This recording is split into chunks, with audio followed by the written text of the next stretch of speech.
Good afternoon, everyone, and it's a pleasure to be here.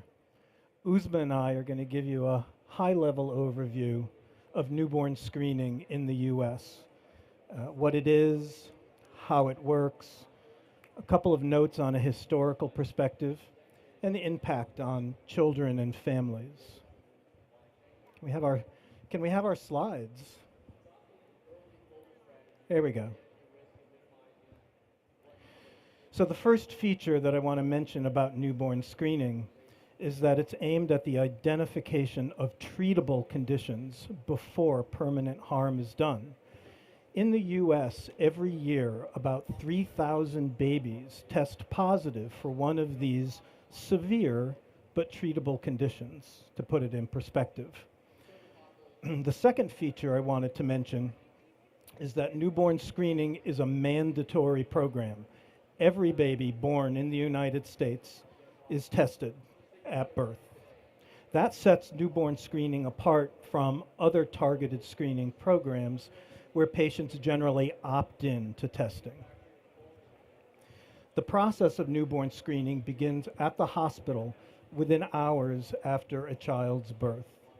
A small sample of blood is taken by a heel stick and then affixed to a filter paper card, sometimes known as a dry blood spot or Guthrie card.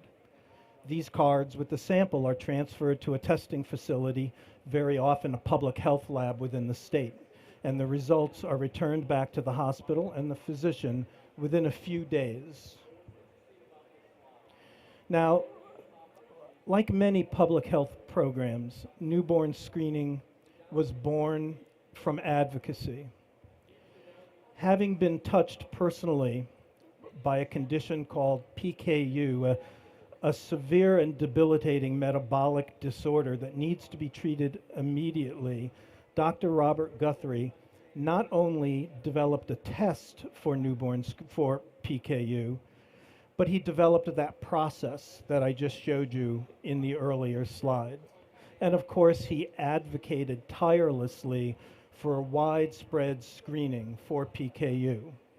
Now, once that was accepted and established, newborn screening in the States expanded in an almost helter-skelter fashion, so that by the year 2000, there were some states that were testing for many conditions, other states tested for a very few.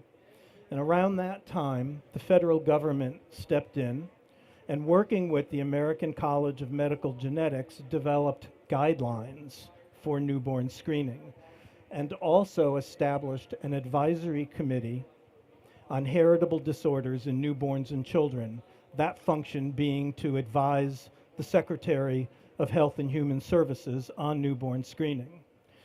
Now, it wasn't until about 8 years ago in 2010 that a recommended universal screening panel, or RUSP, was adopted. And now there are 34 core conditions on the RUSP, and there is screening comprehensively throughout the states. This is an eye chart, but just to show you that the bubble on the right hand, on one side, whatever side that is, are the basic conditions, the organization of conditions that are on the RUSP. So now my colleague Uzma is going to give you an appreciation of how conditions are added to the RUSP, the implementation on the state level, and the impact on children and families. Thank you.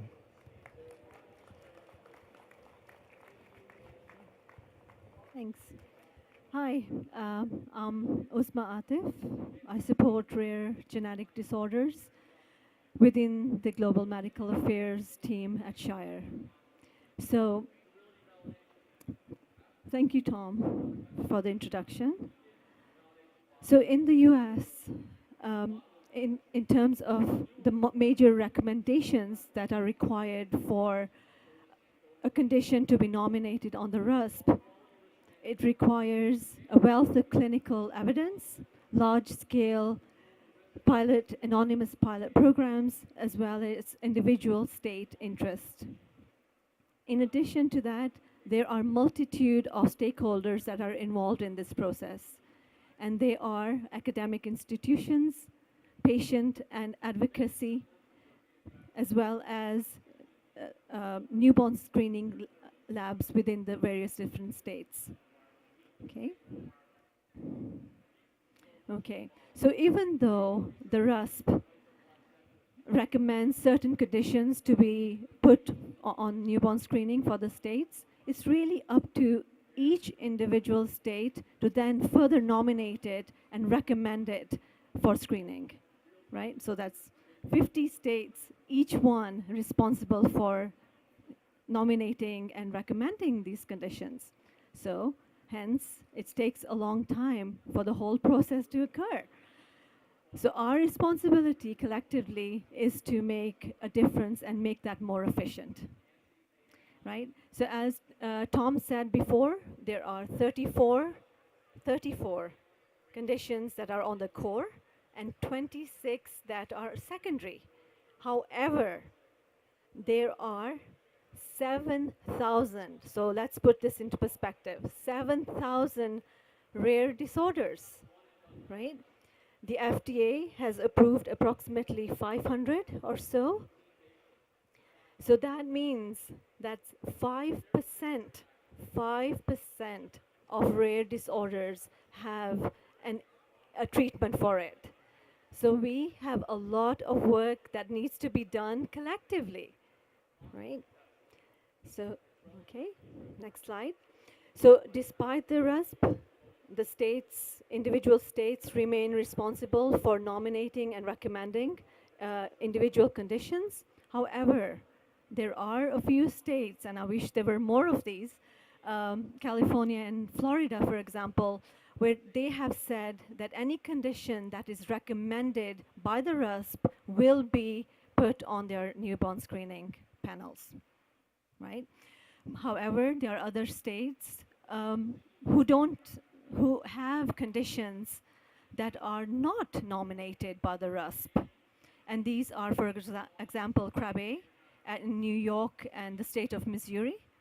And in addition to the timeline and the time frame that it takes to have these conditions nominated on the RUSP and recommended, having a budget associated with it is another huge hurdle. So thinking about that and taking that into perspective, as Tom had mentioned, the impact of newborn screening is the identification of 3,000 newborns that are identified as having a rare condition every single year. So what is the true impact of newborn screening? That's early diagnosis. So with early diagnosis, there's earlier treatment options. There's going to be better growth and functioning for these babies and individuals and these children. And that further then reduces the number of hospital stays, fewer medical issues and problems, as well as improved developmental milestones. You know, I was speaking to someone earlier, we were just sitting here, and I was listening to him, and he said that we had to go through in vitro testing for our unborn child, and it was a nightmare for us. And it really struck a chord with me because this is very personal to me too.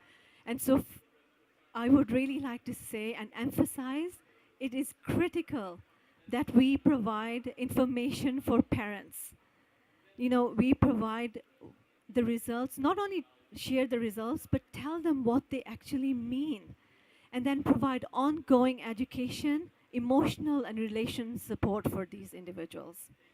So in finishing off here, I would like to read this. Newborn screening continues to be a critical public health program that ensures better health and development outcomes for newborns at high risk.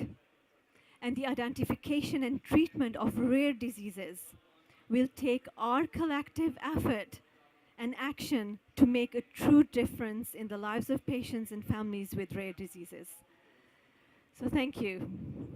Thank you.